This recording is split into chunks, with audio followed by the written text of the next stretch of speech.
네, 여러분 안녕하세요. 광필승입니다. 24년 건강보험공단 떠먹여주는 입사지원서 해설 시작하도록 하겠습니다. 오늘은 교육사항부터 기술서, 자기소개서까지 올케어 하는 영상이고요. 합격자 작성 예시와 함께 살펴보도록 하겠습니다. 모든 문항을 예시와 함께 보여드리고 설명할 예정이니까요. 끝까지 잘 시청해 주시기 바랍니다. 제가 누군지 모르시는 분들이 많을 것 같아가지고 제가 1분만 시간을 좀 빌리겠습니다. 저는 22년부터 23년까지 건강보험공단 컨설팅 쭉 해왔고요. 행정직 4명, 건강직 3명, 요양직 4명, 인턴 3명 합격을 시켰었고, 지난 하반기 컨설팅 같은 경우에는 서류, 지금처럼 자소서 분석한 것도 영상을 올렸었는데 5명 중에서 이제 4명 첨삭 프로그램 운영해가지고 이렇게 합격을 하셨고, 면접은 10명 중에 7명이 합격하는 쾌거를 좀 이뤘습니다. 고정 댓글 보시면은 블로그 후기들이 있으니까 들어가서 한번 좀 읽어봐 주시면 좋을 것 같고요. 저는 보시다시피 이런 이력이 있습니다. 제가 보건 공개 한번 좀 체크를 해서 왔는데, 저도 건보 인턴 출신이고 공채 출신입니다. 그리고 232명 최종 합격을 해왔고요. 물론 제가 이제 철도 중심으로 하는 건 맞습니다만은 당연히 보건 쪽도 자신있게 할 수 있습니다. 직렬 관계없이 합격자 배출하는 것도 그렇고, 후기 읽어보시면 제가 겉핥기식으로 건보를 아는 게 아니거든요. 그런 점을 확인해 주시면 좋을 것 같고요. 작년에는 제가 서류 오픈 하루 전에 이제 영상을 띄웠었는데, 그때도 좋아요 많이 눌러주시고 이제 조회수도 많이 기록을 했었습니다. 그리고 미리 말씀드리는데, 필기도 저희 유튜브 통해서 준비하실 수 있거든요. 건보는 NCS가 의수문만 나오잖아요. 민간 경력자 채용, 피셋 가지고 공부하면 커버가 되거든요. 그래서 자료 해석, 상황 판단 제가 유튜브에 500문항 정도 풀이해 놨으니까 요걸로 학습하시면 큰 도움 받으실 수 있고요. 실제로 21년에 공단 준비하시던 분인데, 제 유튜브 필기 컨텐츠만 보고 60개 중에 48개 마치고 합격하신 분도 계십니다. 돈 안 드는 강의니까 편하게 보시면 되겠습니다. 이거는 지금 너무 오래돼가지고 큰 효용은 없습니다. 법령도 바뀌긴 했고, 어쨌든 건강보험공단 법률 특강을 유튜브에서 다룬 거는 거의 제가 시초였거든요. 그러니까 제가 과거부터 지금까지 쭉 건강보험공단 채용에 대해서 주의 깊게 관심 갖고 컨설팅을 진행해 왔는데, 약간 이게 철도 때문에 묻혀서 그런지 아는 사람만 아는 그런 곳입니다. 그래서 제가 좀 더 커지고 유명해지기 전에 저렴한 가격으로 입사 지원서나 면접 함께 진행하시면 좋겠습니다. 자, 그럼 이제 제 블로그에 있는 거를 캡처를 해왔고요. 같이 보면서 설명을 하나하나 드리도록 하겠습니다. 자, 일단은 이번에도 서류는 10배수고요. 필기시험이 2.5배수로 바뀌었습니다. 원래는 이제 3배수였죠. 그래서 면접 경쟁률이 조금 치열했는데, 이번에 필기가 조금 더 빡세졌다, 이렇게 보시면 될 것 같고요. 오늘부터 접수 시작이고요. 다음 주 수요일 27일까지로 기간이 좀 넉넉한 편입니다. 필기시험은 4월 27일 토요일에 진행하고 5월 3일 금요일에 합격자 발표를 합니다. 미리 말씀드리지만 저희는 이때부터 면접 특강 시작을 합니다. 5월 3일에 바로 모집을 진행할 거고요. 22일부터 31일까지 면접 진행하고, 다행히 이번에는, 다행인 건가? 아무튼 다들 원주에서 봤을 때 되게 불편해 하시더라고요. 교통편 때문에. 이번엔 서울에서 한다고 하네요. 자세한 채용 인원이나 자격증 가점 이런 것들은 링크 들어가서 확인해 주시면 좋을 것 같고요. 제 생각에는 이번 채용에서 주목해야 할 점은 2가지인 것 같습니다. 사실 저번에는 4가지로 많았거든요. 면접 전형 바뀌고 이랬으니까. 근데 이번엔 딱히 특이사항은 없습니다. 건강직 원래 하반기 때 잘 안 뽑잖아요. 근데 지난 하반기에 채용했거든요. 그래서 그런지 이번에 채용이 없더라고요. 그래서 행정직 경쟁이 좀 치열해지지 않을까 싶습니다. 그리고 필기 2.5배수로 변경된 거 아까 말씀드렸고, 그래서 나는 필기만 뚫으면 된다 하던 그 필기시험에 자신 없는 분들께는 어떻게 보면 좀 악재가 되겠습니다. 필기 뚫기가 더 힘들어졌기 때문에요. 그 외에는 23년 하반기 처음 시행한 면접 방식, 경험, 상황, 토론, 이 3가지 보는 형태 그대로 유지고요. 다대다 면접도 그대로 기조대로 갈 것 같습니다. 전형 자체의 변화는 크게 없는 그런 채용이다 라고 생각을 하시면 될 것 같아요. 자, 그러면 이제 입사지원서 작성 가이드 시작하도록 하겠습니다. 교육사항, 경험, 경력사항, 자기소개서 순서로 진행을 할 거고요. 모두 합격자들의 예시를 가져온 거니까 여러분들이 보시면 직관적으로 이해가 되실 겁니다. 저는 백문이 불여일견이라는 말을 되게 좋아합니다. 100번 듣는 게 한 번 보는 것만 못하다라는 얘기거든요. 그래서 교육사항이랑 기술서는 별도의 설명 없이 바로 그냥 예시로 들어가도록 하겠습니다. 학교 교육이랑 직업 교육으로 나눠지죠. 그래서 아마 채용 공고 열어보면은 구분, 직무 능력 단위, 과목명, 내용, 평점, 학점 이렇게 기입하게 되어 있을 겁니다. 그래서 직무 능력 단위는 여러분들의 직무 기술서에 있는 능력 단위 나와 있고요. 가급적이면 그 능력 단위대로, 그 순서대로 이렇게 쭉 작성해 주시면 좋을 것 같아요. 건보는 내용도 길게 쓰지 못하게 돼 있죠. 짧게 되어 있기 때문에 이런 식으로 내용들만 간단간단하게 작성해 주시면 되고, 얘네도 약간의 팁을 드리자면 이 직무 기술서에 있는 내용들로 써주세요. 직무기술서 보면은 각각의 뭐 경영기획이면 경영기획 안에 들어가 있는 이런 말들 있잖아요. 그거 갖다가 붙이시면 된다는 거죠. 그렇게 작성해 주시면 되겠고요. 평점은 이분 학점이 막 그렇게 좋은 건 아닌데 가급적이면 이제 다 A뿔인 걸로 갖다가 박아주시면 되겠습니다. 자, 직업교육도 마찬가지죠. 똑같습니다. NCS 코드 작성해 주시고 과목명, 내용, 이수시간 쓰시면 되고요. 직업교육은 이수시간이 중요합니다. 어차피 평점, 점수를 적진 않기 때문에 이수시간 높은 거, 직무 능력 단위에 연관되는 거, 연관 있는 거 그걸로 넣으시면 되겠습니다. 다음으로 기술서입니다. 여러분들 기술서 굉장히 어려워하시죠? 그래서 개조식과 서술식으로 나눠서 제가 가져왔습니다. 두 개 다 합격자 사례이니까 잘 보시고요. 제가 어차피 기술서 설명하면 경험 사항, 경력 사항은 교육사항처럼 짧게 쓰는 거라 금방 하실 수 있을 것 같아가지고 따로 다루진 않겠습니다. 기술서는 뭐 하는 거냐면 경험이나 경력에서 직무기술서에 있는 능력 단위에 해당하는 업무를 추출해서 작성하셔야 되고요. 내용이랑 결과 형태로 작성을 해줍니다. 내용, 결과 이렇게. 그거는 넘버링 맞춰서 1:1 매칭해서 작성해주는 게 좋다. 무슨 말이냐. 이분 같은 경우에는 이제 조금 확대를 해볼게요. 대학교에서 학술회 활동을 한 거를 이제 가져다가 쓰셨습니다. 보면은 수행 내용, 경영기획, PR, 사무행정, 예산 이렇게 해요. 일단 이분은 요양직입니다, 여러분. 요양직도 이런 능력 단위가 있기 때문에요. 선생님 그러면은 이제 일상생활 기능지원 이런 것들은 없나요? 그거는 보건소 관련 경력 기술서에다가 썼습니다, 이미. 저는 좀 범용성이 넓은 대학교 활동 가지고 이제 풀이를 해보려고 이렇게 가져왔습니다. 자, 경영기획, PR, 사무행정, 예산 다 능력 단위에 있는 거고요. 해당하는 내용들을 쓴 겁니다. 학과 행사 문서 작성, 운영 계획 수립, SNS 운영, 전반적인 업무 지원 및 관리, 만족도 조사 및 연간 예산 계획 운영 뭐 이런 거죠. 결과는 뭐야, 그죠? 요거 하나하나 매칭이 되는 거라고요. 운영 결과 보고서 작성 및 문서 관리 해봤다. SNS를 이용해서 편익 정보 제공해봤다. 설문조사 실시 결과 매우 만족을 달성을 했다. 통계 프로그램 활용해가지고 예산 지출 내용 공개로 청렴도 평가 결과 우수를 받았다. 보면 다 공단이랑 관련이 있는 거고요. 온라인 유통 판매도 하셨는데요.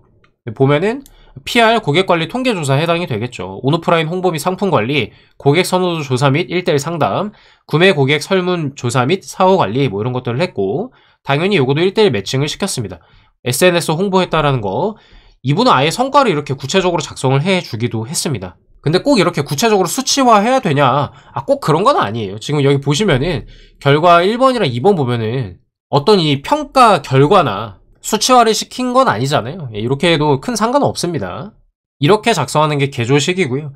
개조식의 장점은 보시는 것처럼 내용 이해가 좀 명확해요. 한눈에 잘 들어옵니다. 그리고 분량도 많이 차지를 안 해가지고 내가 쓰고 싶은, 자랑하고 싶은 내용이 많다 그러면 개조식으로 쓰는 게 좋겠고요. 반면에 이것도 행정직 합격자 분의 사례인데요. 이 징수부 인턴 한 거랑 다른 사례가 하나 더 있기는 해요. 근데 제가 징수부 인턴 것만 가져온 겁니다. 행정 업무 보조를 했고요. 내방 민원 응대를 했다라고 말씀을 하셨습니다. 그러니까 간단히 말하면 이게 능력 단위로 따지면 사무행정 역량이 되겠고요. 이게 이제 고객 응대, 고객 관리가 되겠죠. 구체적으로 얘기를 합니다. 마이오피스 이거 건보 다녀보신 분들은 알 거예요. 건보 소프트웨어 얘기하는 거고요. 내부망. 이런 업무를 했다. 문서 수발신, 담당자 전달, 문서 편철을 진행했다. 문서 내용을 파악해서 담당자에게 정확히 전달해야 했기에 업무 분장을 숙지해서 혼선을 최소화했습니다. 필요시 이런 업무를 하면서 절대적인 정확성을 위해 꼼꼼히 배우고 실습해 원활히 처리했습니다. 팀원분들이 본 업무에 집중하도록 지원하면서 문서관리 능력과 조직의 능력을 길렀습니다. 이거 보시는 것처럼 개조식과의 차이는 뭐냐? 서술식은 이렇게 내 행동, 과정들을 작성을 할 수가 있습니다. 내가 어떤 노력을 했는지 마치 자기소개서처럼 쓸 수가 있다는 거죠. 그래서 개조식은 딱딱 이 사람이 뭐 했구나만 알 수 있는데 서술식 같은 경우에 이 사람이 어떤 노력을 했는지 그 과정까지 좀 살펴볼 수 있다는 장점이 있습니다. 자, 요거 징수부 보건급여부 내방민원 응대는 뭐예요? 필요한 정보를 정확히 파악하고 전달해야 했기에 이거 고객 필요정보 제공이라는 직무기술서 능력 단위에 있는 거고요. 두 부서 업무를 숙지했고 고객님의 이해를 높이기 위해 눈높이 설명에 주력했습니다. 요러요러한 거 어려운 것들이잖아요, 얘네.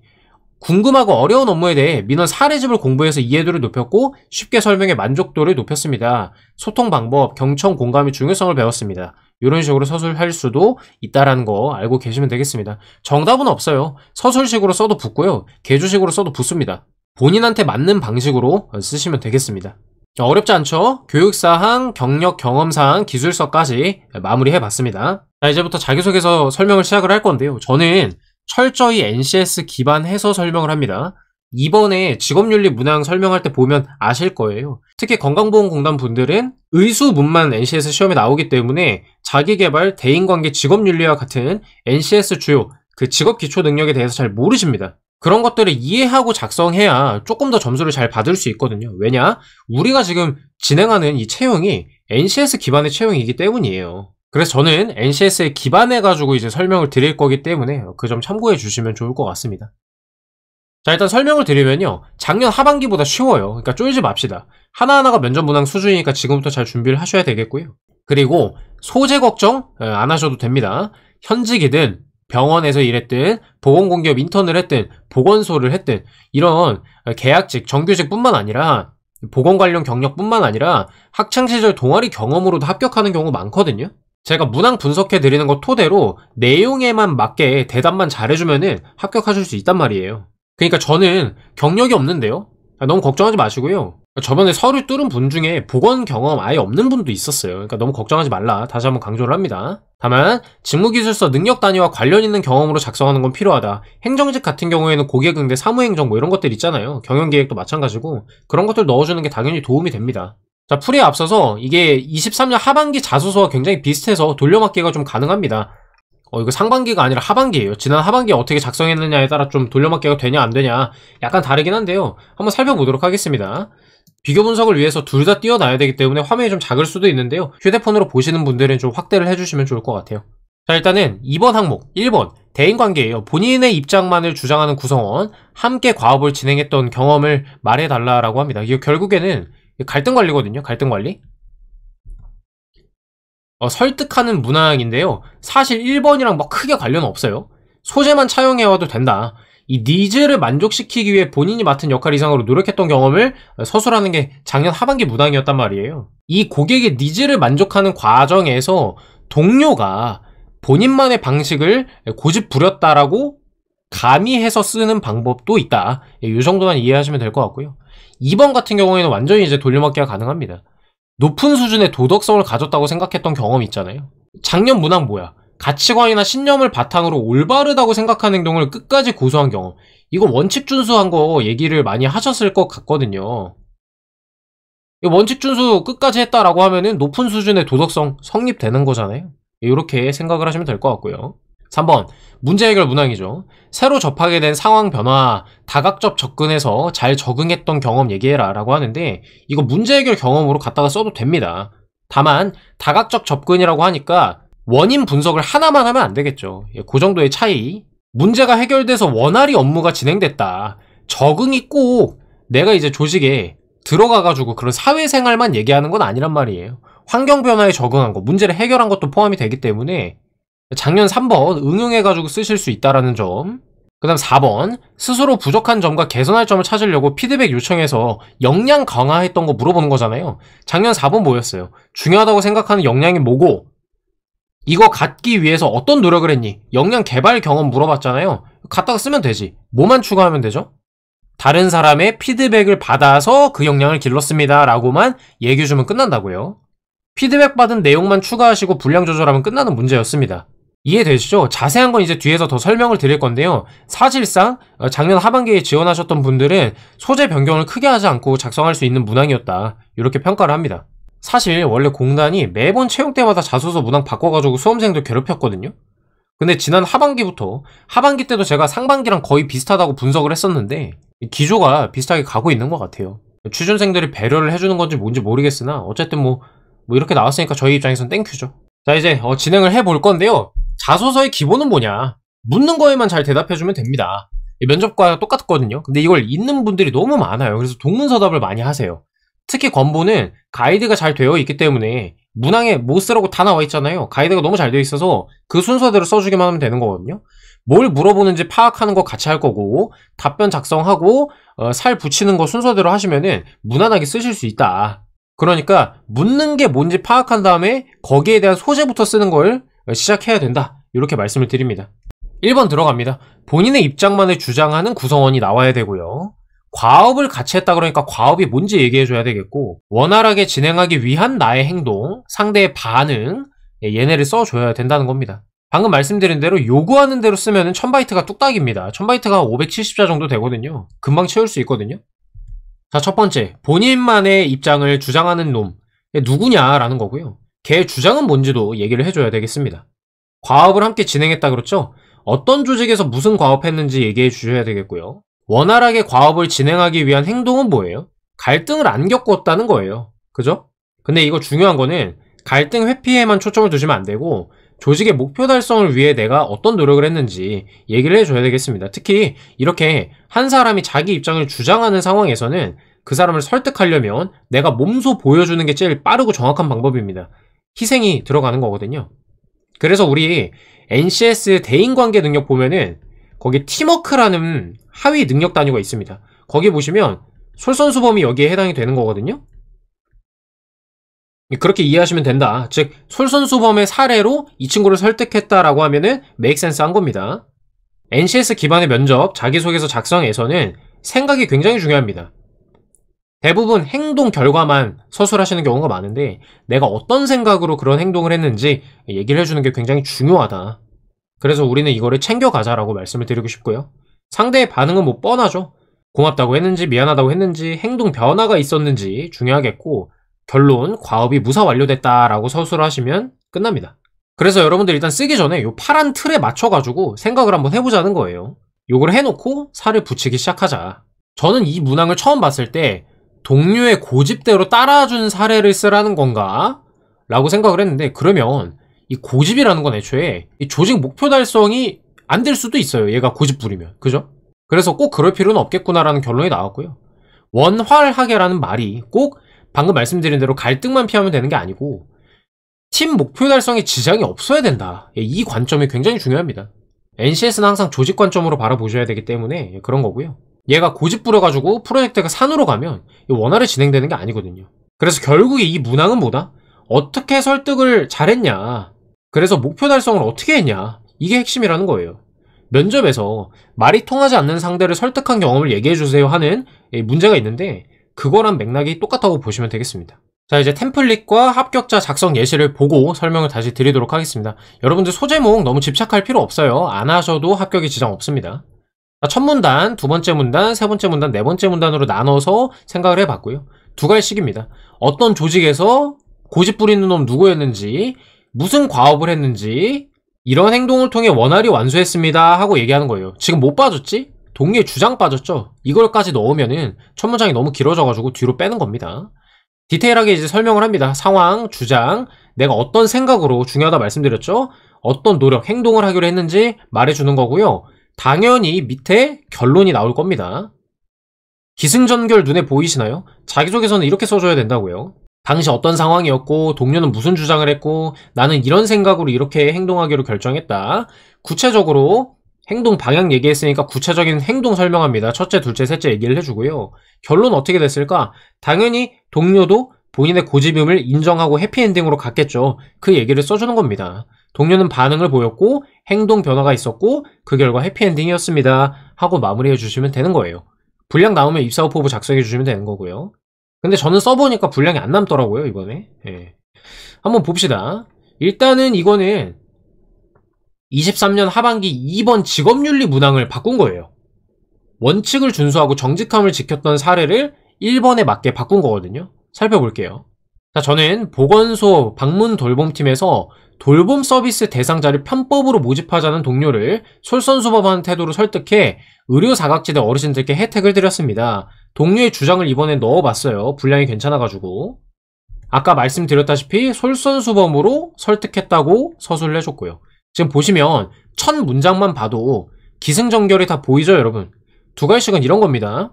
꾹꾹 눌러 담아가지고 밑에 내용이 예측되게 하는 게 두 갈씩이다. 면접도 마찬가지고요. 자, 당시 방문간호 이런 데와 연계해서 모집했지만 목표 대비 절반에 그쳤습니다. 문제 상황이고요. 동료가 이제 주장을 합니다. 1주밖에 안 남았으니까 새로운 대상자 발굴 어렵지 않냐? 그냥 예전에 근무했던 병원에 부탁해가지고 편법으로 모집하자라고 주장을 했어요. 당연히 나는 어떻게 할까? 반대해야겠죠. 하지만 하면서 들어가는 겁니다. 의료사각지대 노인들의 건강한 노후를 돕는다는 우리 목적, 조직의 목적, 아까 조직 관점이라고 말씀드렸죠. 어긋나기 때문에 내 방법입니다. 솔선수범입니다. 적극적으로 임함으로써 돌리고자 노력했습니다. 내 노력 이제 얘기를 합니다. 템플릿이랑 똑같죠 지금? 첫째, 동료의 마음의 공감을 표현해서 대화의 문을 열었다. 둘째, 과거 근거로 설득을 한 거예요. 만족도 조사 결과를 보여주면서 서비스가 필요한 어르신일수록 만족도가 높다는 점을 근거로 우리 공동의 목표를 다시 한번 되새겼다. 이 목표 되새겼다라는 거죠. 셋째, 내가 나서서 홍보물, 사업 소개 영상 준비해가지고 혼자 경로당 복지센터 방문하면서 성과를 보여줬다라는 겁니다. 성과를 왜 보여줬다고 썼냐? 내가 나서서 했더니 되더라라는 걸 보여주는 게 가장 쉽고 정확하게 빠르게 설득할 수 있는 방법이기 때문입니다. 자, 여러분, 그래서 결론은 어떻게 될까요? 얘가 나랑 같이 다녔겠고요. 그 다음에 목표만큼 대상자 모집했겠죠?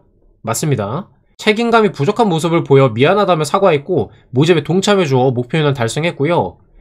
뿌듯함을 느꼈고 더욱 끈끈해졌다. 요 내용은 꼭 넣어주셨으면 좋겠네요. 이 문항의 취지가 NC에서 대인관계 능력 보려고 하는 거였고요. 흔히 말하는 독불장군 스타일을 어떻게 컨트롤했냐, 이 사람이랑도 어떻게 팀워크를 너가 발휘할 수 있겠냐, 이거를 보여달라는 질문이었기 때문에 여기까지 넣어주시면은 아주 좋은 자기소개서가 된다, 이렇게 생각하시면 되겠습니다. 자, 2번으로 넘어갈게요. 스스로 생각할 때 본인이 높은 수준의 도덕성 생각했던 경험이고요. 상황, 행동, 그렇게 생각한 이유. 이거 많이 헷갈려 하시던데 내가 높은 수준의 도덕성을 가졌다고 생각했던 이유를 포함하라는 거예요. 구체적으로 기술해 주기 바랍니다. 일단은 도덕성이라는 거 자체가 좀 모호합니다. 그래서 내가 생각하는 도덕성이란 무엇인가, NCS 직업윤리를 좀 알고 작성해 주시는 게 좋기는 하거든요. 그거 설명을 드릴 거고요. 그 다음부터는 뭐 스토리텔링입니다. 상황, 어떤 생각으로 어떤 행동했고 결과는 어땠고, 이거 제가 앞에서도 계속 보여드리고 있죠. 상황 얘기하고 생각, 행동, 결과요. 당연히 이 결과는 해피엔딩이 돼야 될 것 같고요. 그 다음에 만약에 내가 위에서 설명이 좀 부족했다 그러면 어떤 점 때문에 도덕성이 높다고 생각했는지까지 간단하게 덧붙여 주셔도 될 것 같습니다. 자, 일단은 문제가 도덕성을 묻고 있는데 직업윤리라고 했다면 좀 더 수월했을 겁니다. 어차피 NCS 기반의 채용이기 때문에 결국에 이거 직업윤리 물어보는 거거든요. 아까 제가 맨 처음에 말씀드린 대로 우리는 NCS 능력중심 채용이라는 판에 올라와 있기 때문에 직업윤리를 물어보는 거구나 라고 생각하시면 좋아요.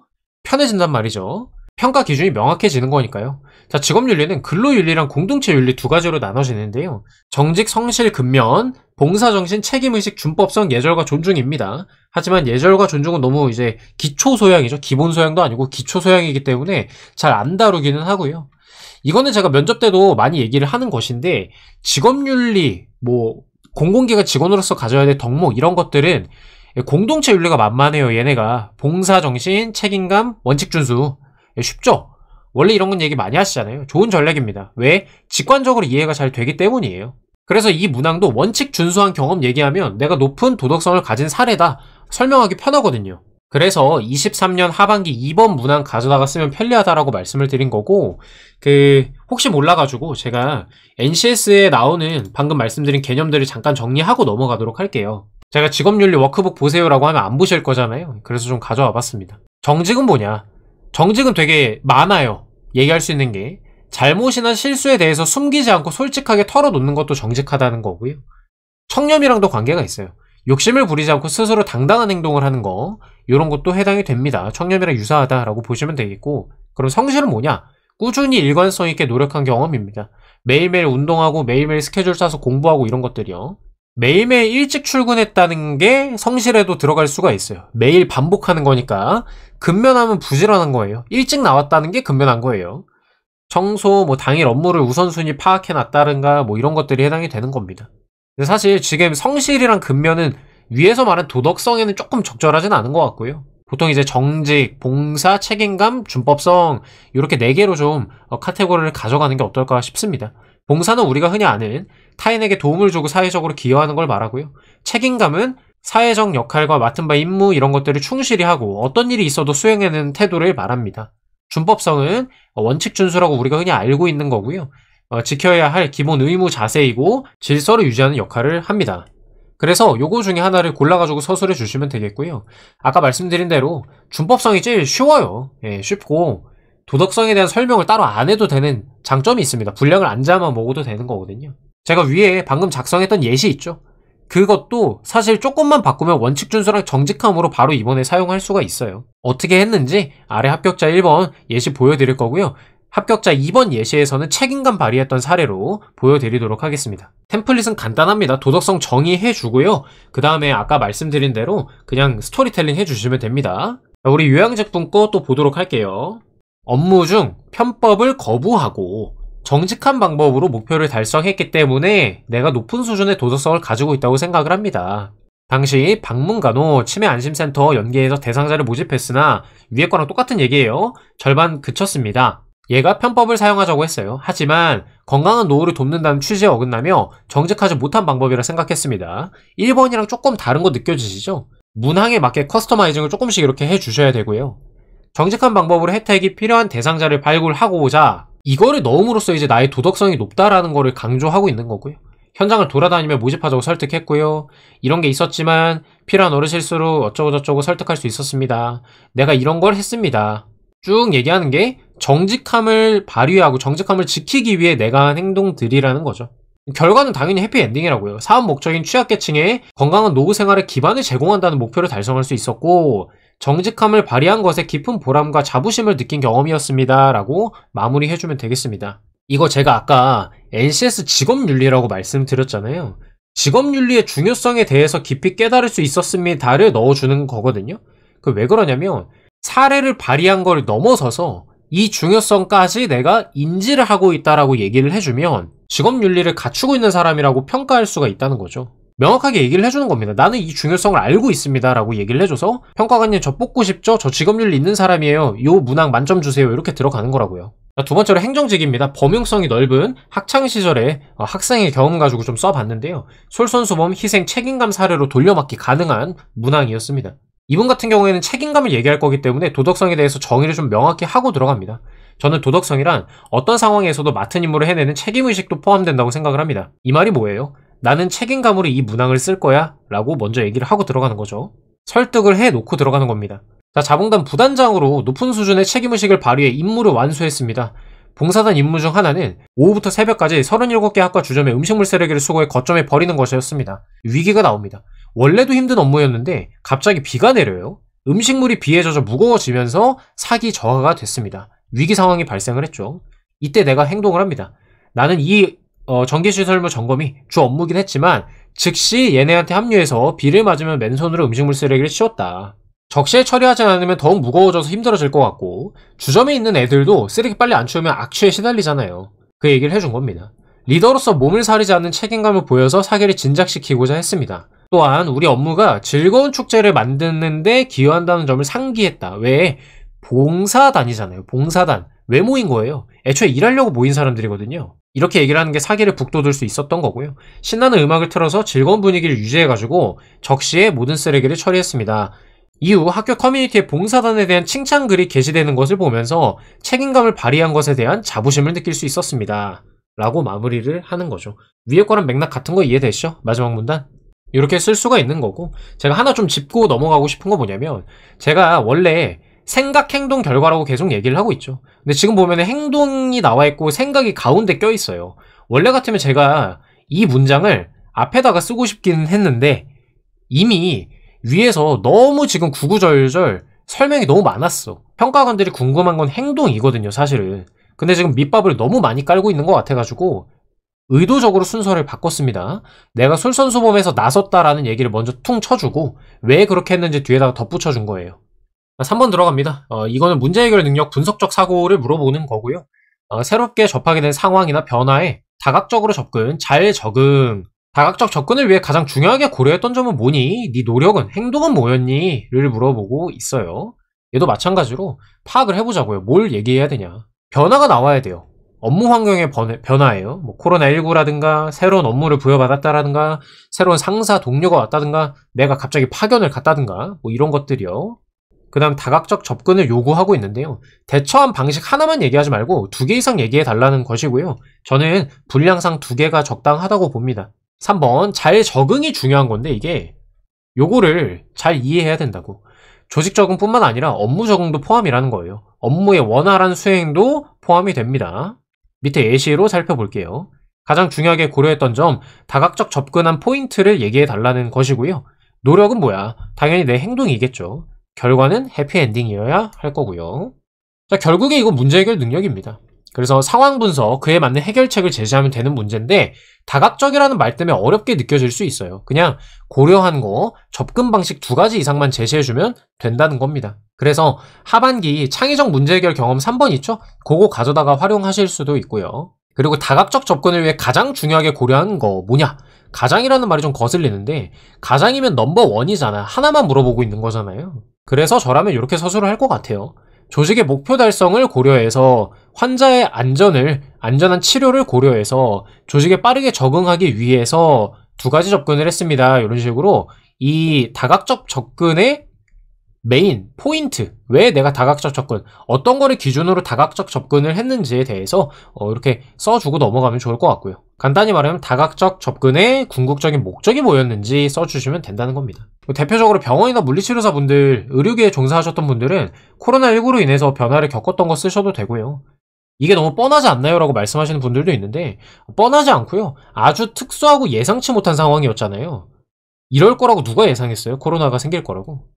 그거에 대한 대처를 했던 경험이니까 괜찮은 소재입니다. 그리고 새로운 업무, 새로운 상사, 이런 업무 환경에서의 변화 요소는 매우 많으니까요. 본인의 인생, 걸어온 길을 좀 고민해 보시고 작성해 보시면 될 것 같습니다. 템플릿 볼게요. 점점 간단해지죠? 조직에서 근무할 당시 변화한 상황 환경에서 이러한 접근을 통해 원활히 적응했습니다. 하시면 되고요. 구체적으로 어디서 근무하고 왜 다각적 분석이 필요했는지 얘기해 주시고 내 접근, 결과 얘기해 주시면 끝납니다. 요양제 거 먼저 좀 볼게요. 흔한 소재라 가지고 카피할 가능성이 있다고 생각해서 흐름만 좀 작성해 놨습니다. 요거는 문제 해결 능력이랑 자원관리 능력을 어필할 수 있는 사례거든요. 아주 좋은 사례가 됩니다.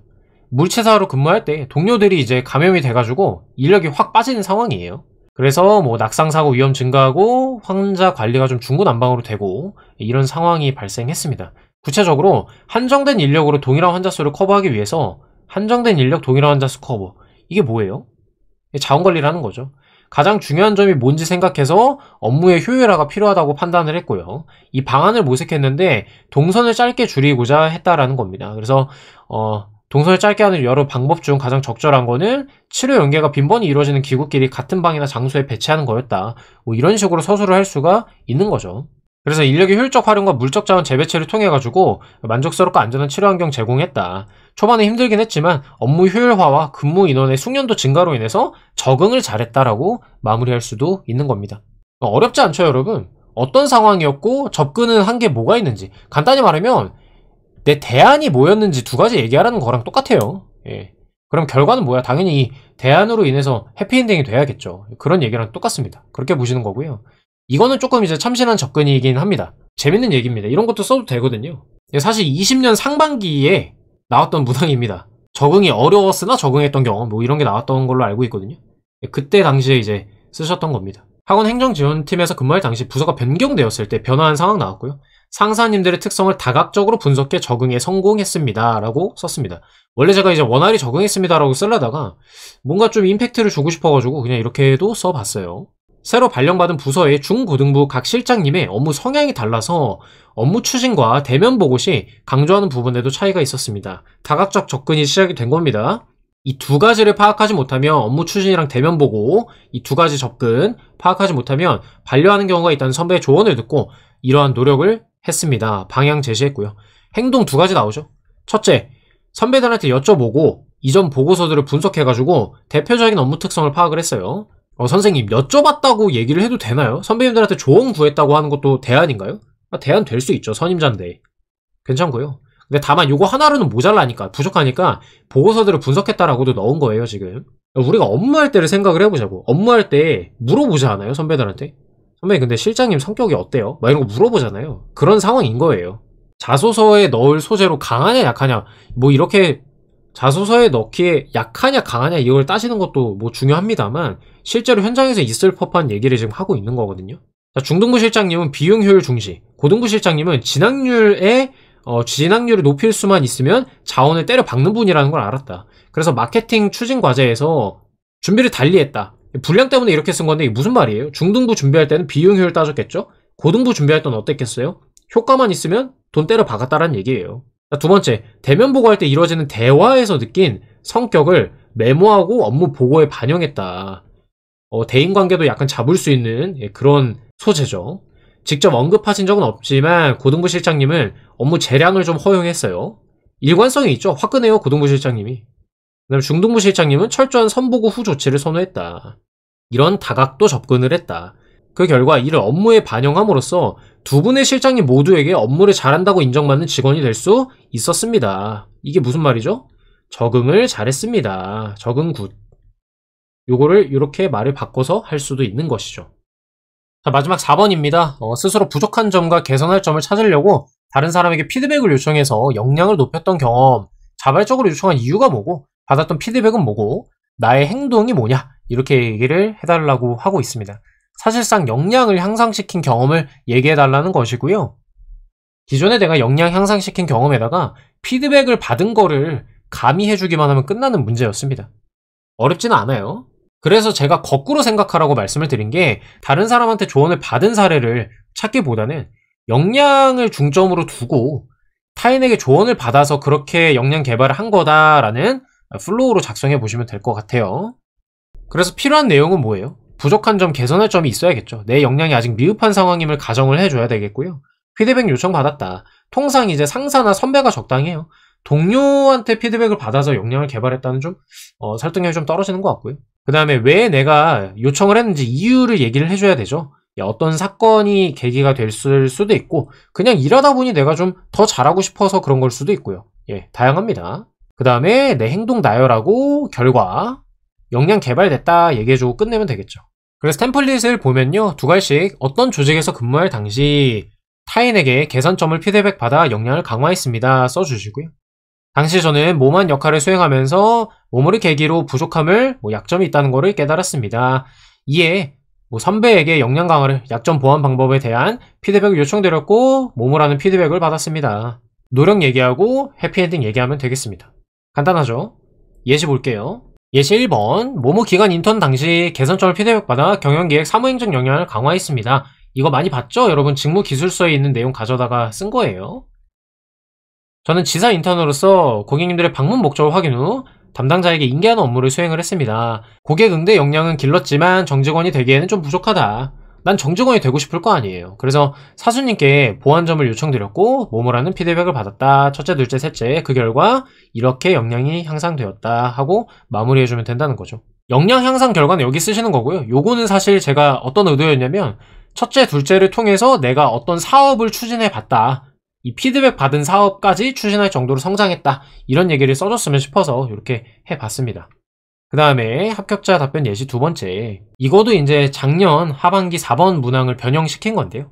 자, 지역의 어르신 건강 동행 사업에 참여했을 당시 보다 빠르게 업무 역량을 쌓고 싶어서, 전문성을 갖추고 싶어서 조언을 구했습니다. 이렇게 하셔도 된다. 딱히 어떤 계기가 없어도 이렇게 쓸 수가 있다는 거고요. 팀장님께서는 피드백을 주셨어요. 엄청 구체적입니다. 고객님의 말씀을 경청해 니즈를 명확히 파악할 것, 업무 외적으로 자기 개발할 것, 이렇게 두 가지를 얘기를 해주셨습니다. 경청이죠. 요양직 업무는 전문 지식을 바탕으로 어르신들의 니즈에 맞는 서비스를 제공해야 하기에 말씀에 적극 공감했고 다음에 노력을 해왔습니다. 노력 스타트. 첫째, 상담에 많은 시간을 할애했어요. 뭐예요? 경청했다는 거고요. 이렇게 명확히 파악하고 제공했어요. 예를 들어 해줘야겠죠. 가정 내 안전바 설치하고 운동교실 참여자 등 지역 자원을 연계하여 일상생활 신체기능 지원, 이거 요양직 직무기술서에 있는 거 아시죠? 일부러 이렇게 가져다가 넣은 거고요. 왜? 지금 역량 물어보는 문항이니까. 둘째, 노인 재활 교육에 참여해가지고 전문성을 높였습니다. 구체적으로 평가 도구 학습, 신체 사정 실시, 질환별 맞춤 운동 교육, 그죠? 얘네도 다 직무기술서에 있습니다. 그 결과 초기 평가 시 작성한 대상자들의 문제목록 50% 이상이 개선되었고 결과 나왔고요. 긍정적 평가를 받을 수 있었습니다. 입사 후에도 이러한 역량을 발휘해 건강하게 일상생활을 수행하실 수 있도록 최선을 다하겠습니다. 이거 지역사회 통합 돌본 얘기잖아요. 이런 식으로도 쓸 수가 있다는 겁니다. 아주 잘 쓰셨죠? 그러니까 이게 면접에서도 합격을 하실 수가 있는 거예요. 이거 작성하는 것 자체가 면접 대비가 되는 거기 때문에요. 네, 여러분 이렇게 해서 입사지원서 작성 방법 떠먹여 드렸고요. 이제 여러분들이 잘 소화시켜가지고 작성해 주시면 되겠습니다. 저희 첨삭 프로그램 운영합니다. 초입에 말씀드린 것처럼 블로그 가보시면 후기들 다 있고요. 천천히 읽어보시고 신청해 주시면 되겠는데요. 일단 말씀드리고 싶은 거는 제가 오늘 영상에서 쭉 설명하는 방식을 보면 아시다시피 NCS에 기반해가지고 진행을 하고 자소서 쓸 때 면접까지 바라보면서 면접까지 염두에 두면서 진행을 합니다. 왜냐면 저는 저희 학생분들이 자소서를 같이 하면 되게 만족해서 면접까지 또 같이 한다고 생각을 하거든요. 이번에 대충 해놓으면 제가 스스로 저의 발목을 나중에 잡아요. 그렇기 때문에 자소서 할 때부터 면접을 염두에 보고 쓴다, 염두에 두고 쓴다, 그 점을 좀 알아두시면 좋을 것 같습니다. 중요한 거 말씀드리고 싶은 게 뭐냐면 대필은 안 해요. 대필이 뭐냐, 노베이스 자소서 있죠? 글 재주가 좀 없으신 분들을 대상으로 다른 학원들에서 노베이스 자소서 첨삭이 아니라 대필을 하죠. 뭐 필요한 서비스라고 생각을 합니다. 다만 저는 무슨 생각이냐면 이게 채용 단계잖아요. 어쨌든 간에 1000바이트라는 완성된 내 문항을 작성하지 못한다, 내 힘으로. 그러면 공공기관에서 필요한, 공공기관 업무에 필요한 문서 작성 능력이 좀 부족한 거라고 생각을 합니다. 그 말은즉슨 입사 후에 문서 작성 못 해가지고 조직에 피해를 줄 수 있고 고객님들의 컴플레인을 받을 수 있는 그런 경우가 생긴다고 보고 있거든요. 그래서 제가 이거는 제 마지막 직업윤리상 마지막 보루라고 생각하고 아예 다 써드리고 이런 형태로는 진행을 하지는 않습니다. 근데 지금 보신 것처럼 제가 같은 소재인데 뚝딱뚝딱 바꾸는 거 보셨죠? 예, 항목에 맞게끔 잘 바꿔드리고 평가하기 수월하게끔 깔끔하게 바꿔드립니다. 블로그 후기 보시면은 얼마나 만족스러운지 아실 수 있을 것 같고요. 문항별 첨삭을 2번 진행을 하는데요. 각 문항당 4만원인데 전체 하시면은 15만원입니다. 굉장히 저렴하게 진행하죠. 저같이 보건공기업 쪽에서 후발주자인 저는 이렇게 가격 경쟁력으로라도 승부를 봐야 됩니다. 그렇다고 제가 실력이 절대 부족한 건 아니고요. 제가 2번이라고 써놓긴 했지만 되게 한 방에 끝납니다. 한 방에 끝나고 소통하면서 제가 모르는 부분, 이해 안 되는 부분을 여쭤보면서 이제 하기 때문에 뭐 어찌됐든 오피셜은 2번 해드린다. 그 다음에 입사지원서도 첨삭을 진행을 하는데 위에 개주식 서술식으로 제가 예시를 보여드렸잖아요. 그럼에도 나는 혼자 쓰기가 좀 힘들다, 애로사항이 있다 하시는 분들은 신청하시면 될 것 같습니다. 중요한 거는 이제 그 분량에 맞는 완성된 자소서를 보내달라고 이제 요청을 드립니다. 사실 뭐 1000바이트에서 뭐 1100바이트 이렇게 조금씩 넘어가고 이러는 거는, 아니면 뭐 900바이트 이렇게 부족한 거는 상관이 없습니다만, 뭐 간혹 너무 터무니없게 적게 주거나 뭐 2000바이트를 줘가지고 너가 알아서 줄여봐라 뭐 이렇게 하시는 분들이 간혹 있어요. 근데 그렇게는 조금 곤란합니다. 가급적이면은 분량에 맞게 그 틀 안에서 작성해가지고 보내주시면 될 것 같고요. 위에 제가 말씀드린 풀이 템플릿대로 진행하시면요, 바이트가 이렇게 넘어갈 수 없습니다. 사실은요. 네. 소요기간은 최대 3일이고요 다음 주 27일까지 접수인데 한 25일부터는 받는 대로 바로바로 진행하려고 계획하고 있습니다. 그리고 저희는 아직 아쉽게도 카드 결제가 불가능합니다. 다만 현금 영수증은 100% 발급을 해드리기 때문에 제가 사업자 개시하고 나서부터 단 한 건도 누락하지 않고 1원 단위까지 다 발급하거든요. 어쨌든 요것도 다 이제 여러분들이 소득공제 받으실 수 있는 항목이니까 염려하지 마시고 연락 주시면 되겠습니다. 문항풀이에 대해서 궁금한 거는 댓글로 남겨주시고요. 유료 프로그램에 대해서 궁금한 거는 여기 건보 관련 문의 오픈 채팅으로 해주시면 되고, 부탁드리고 싶은 거는 실명으로 입장을 해주시기 바랍니다. 자, 그러면 이렇게 해서 2024년 건강보험공단 떠먹여주는 입사지원서 해설 마치도록 하겠습니다. 잘 작성하셔가지고요, 서류 뚫고 필기 뚫고 면접 특강에서 최종적으로 만나 뵀으면 좋겠습니다. 면접 특강은 필기 발표일 당일에 오픈을 할 거고 미리 필기 시험날 홍보 영상 올라갈 겁니다. 첨삭 필요하신 분들은 카톡으로 연락 주시면 되겠습니다. 여러분의 건승을 기원합니다. 시청해주셔서 감사합니다.